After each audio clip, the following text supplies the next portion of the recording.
प्रहार यहाँ पर पाकिस्तान पर बरसा है। आशिक, बहुत शुक्रिया हमारे साथ जुड़ने के लिए, तमाम जानकारियां साझा करने के लिए। एक और बड़ी खबर दर्शकों के लिए, तीनों आर्मी चीफ के साथ मीटिंग कर सकते हैं पीएम मोदी। आज शाम पीएम आवास पर ये मीटिंग हो सकती है। पाकिस्तान के खिलाफ एक्शन की भी प्लानिंग हो सकती है। लगातार बैठकों का दौर जारी, ऐसे में तीनों सेना प्रमुखों के साथ मुलाकात हुई है पीएम मोदी की, और आज शाम को पीएम आवास पर एक मीटिंग हो सकती है।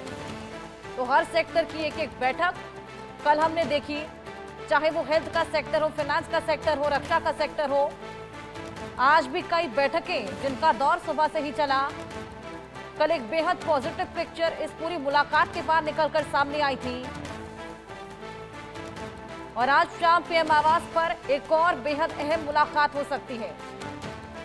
इन बैठकों के बाद सुगबुगाहट और ज्यादा बढ़ गई है, और यहां पर लगातार रणनीति बनाई जा रही है। जिस तरीके से पाकिस्तान लगातार अपने नापाक हरकतों को अंजाम दे रहा है, ऐसे में न केवल मुंहतोड़ जवाब, लेकिन आतंकवाद की कमर तोड़ना और एक बेहद बड़ा सबक पाकिस्तान को सिखाना बेहद जरूरी हो चला है। उसी कड़ी में लगातार ये बैठकें की जा रही हैं, और तीनों आर्मी चीफ के साथ आज पीएम मोदी भी मीटिंग कर सकते हैं।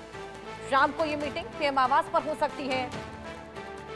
इसी बीच रक्षा मंत्री राजनाथ सिंह लगातार मीटिंग्स कर रहे हैं। आज भी उन्होंने सीडीएस अनिल चौहान और तीनों ही सेना प्रमुख के साथ खास मुलाकात की। कल भी एक मीटिंग हुई थी। कुछ बेहद बड़ा इन मुलाकातों के बाद निकलकर सामने आ सकता है। इससे पहले हमने देखा फ्री हैंड यहां पर पीएम मोदी ने सेना को दिया था, जिसके बाद ऑपरेशन सिंदूर हुआ था। अजीत डोभाल के साथ भी पीएम मोदी की मुलाकात हुई है। इन मुलाकातों के बाद बेहद अहम कूटनीतिक मायने निकलकर भी सामने आ रहे हैं।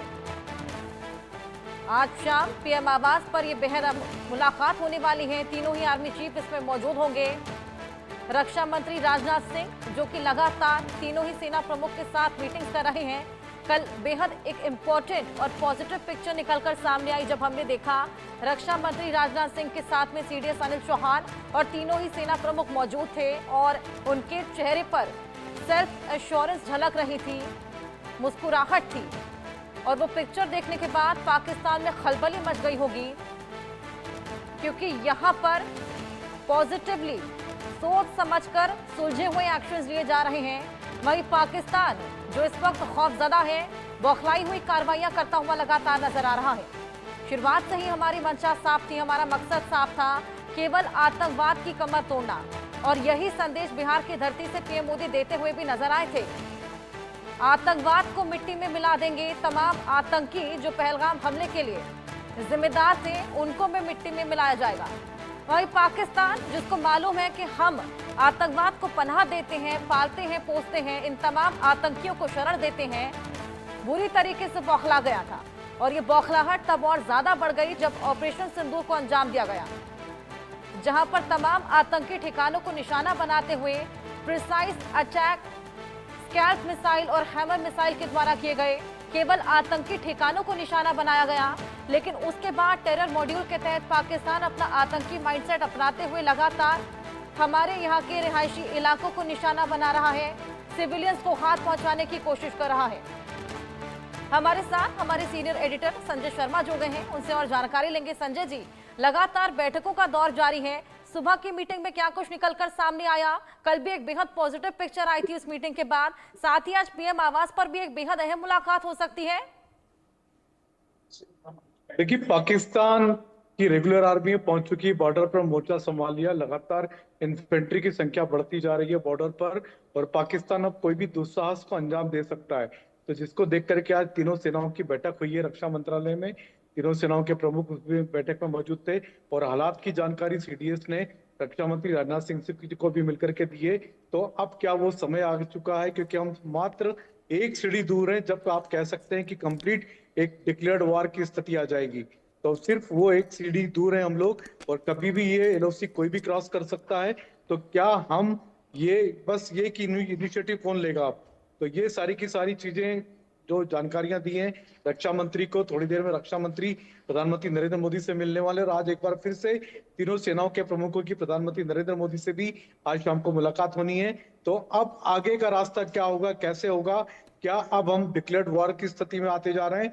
लगभग एक सीढ़ी ही दूर बचे हैं हम, और उस पर पूरी चर्चा करना चाहते हैं प्रधानमंत्री नरेंद्र मोदी। आज सुबह अजीत डोभाल मिलने गए थे प्रधानमंत्री नरेंद्र मोदी से, उनके साथ लंबी मुलाकात हुई है, उनकी हालात की पूरी जानकारी दी है। और भारतीय सेना ने जिस तरह से देर रात को पाकिस्तान के कई सारे एयरपोर्ट तबाह किए, उसकी भी जानकारी दी है। तो अब भारत और पाकिस्तान के बीच में जो छोटी सी जो दूरी है एलओसी की, वो कब कौन क्रॉस कर लेगा, ये बिल्कुल कोई नहीं कह संजय जी, सकता, ये तमाम क्योंकि पूरी पश्चिमी मुलाकातें सीमा बेहद पर अहम हो जाती है पूरा जिस तरीके मोर्चा की खुला हुआ है। सिचुएशन लगातार बने हैं। उस बीच आपके पास मैं वापस आऊंगी। प्रोफेसर मनोज कुमार, विदेश मामलों के जानकार, हमारे साथ जुड़े हुए हैं। बहुत स्वागत है सर आपका। सर, क्या मुलाकात के क्या मायने निकाले जाए, कूटनीतिक मायने क्या रहेंगे? क्या यहाँ पर डिक्लेरेशन वॉर का हो सकता है?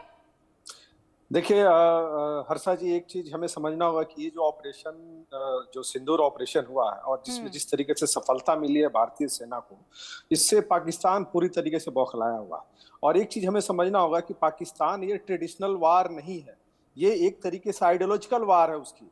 और ये वार आप समझ सकती हैं कि ये बिल्कुल मतलब नेचुरल नहीं है, बल्कि ये क्रिएटेड है, आर्टिफिशियल है। और ये जब से पाकिस्तान बना है तब से भारत के साथ एक तरीके से प्रॉक्सी वार लड़ रहा है, क्योंकि डायरेक्ट वार में कभी वो जीत नहीं सकता। हमें एक चीज समझना होगा कि जिस प्रकार से आज पूरे वर्ल्ड ने उसको कॉर्नर किया है, लेकिन एक तरफ वहीं आप देख सकते हैं कि वर्ल्ड के आज के डेट में उसके दो देश तुर्की और चाइना जिस तरीके से खुल के सपोर्ट कर रहे हैं, तो इसे भी आपको समझना होगा कि आज जिस तरीके से वैश्विक अर्थव्यवस्था है और भारत एक उभरती हुई अर्थव्यवस्था है, उसको किस तरीके से वार में ढकेला जाए।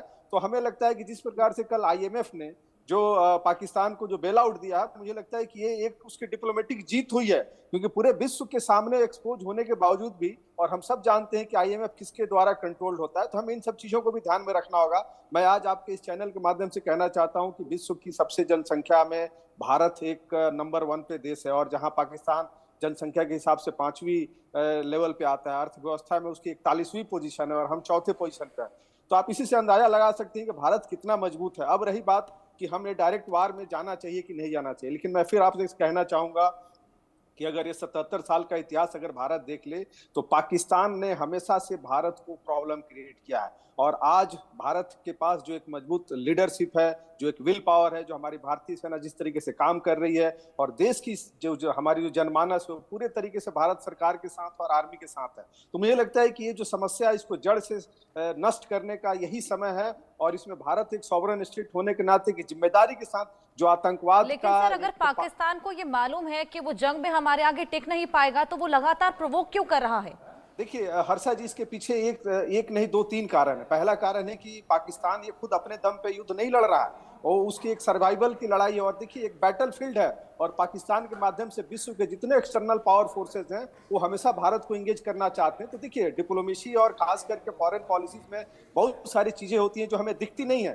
तो आप इसका भी अंदाजा लगा सकती हैं कि आज वही अमेरिका ओसामा को जाके वहां से, उसको पता है कि किस तरीके से 9/11 की घटना को अंजाम दिया, और वहां से उसको लिफ्ट करता है और उसे मारता है। लेकिन आज जब भारत के सामने जब स्थिति हो रही, तो उसको आईएमएफ के द्वारा बेल पैकेज दिलवा रहा है। तो हमें इन सब चीजों को भी देखना चाहिए। और आज आप देख सकते हैं कि जितने यूरोपियन कंट्रीज हैं, उन सबको पता है कि आज भारत एक उभरती हुई शक्ति है। जिस तरीके से हम डिफेंस में सेल्फ रिलायंट हो रहे हैं, और उसका एग्जाम्पल हमने दिखाया पिछले जो 2-3 दिनों से जो हमारी आर्मी की जो ऑपरेशन हुई है, उससे पूरे विश्व के सामने एक भारत ने एक बड़ी मजबूत तरीके से अपने आप को स्थापित किया है। तो ये देखिए, बेसिकली ये जो युद्ध है, ये एक तरीके से सिर्फ फेस पाकिस्तान को पता है अपनी आंतरिक क्षमता कि हम बिल्कुल। चलिए मनोज जी और संजय जी, बहुत शुक्रिया आपका।